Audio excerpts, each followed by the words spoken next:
Hello বন্ধুরা, welcome back to my channel. আজকে তোমাদের জন্য নিয়ে এসেছি একটা বড় ভিডিও। তো আজকে আমার বাড়িতে ছিল অরন্ধন ষষ্ঠী। তো এটা কি?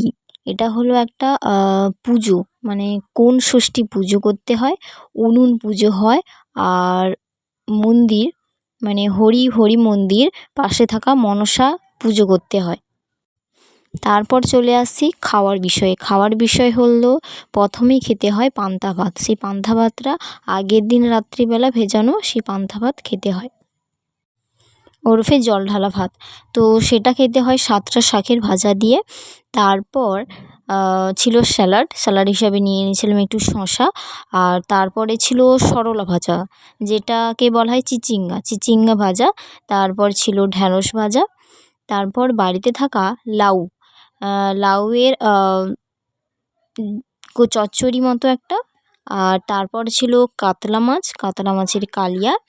আর চালতা, চালতা মাছের টক। আর শেষ পাতে ছিল পায়েস। তো ভিডিওটা কেমন লাগলো জানিও বন্ধুরা।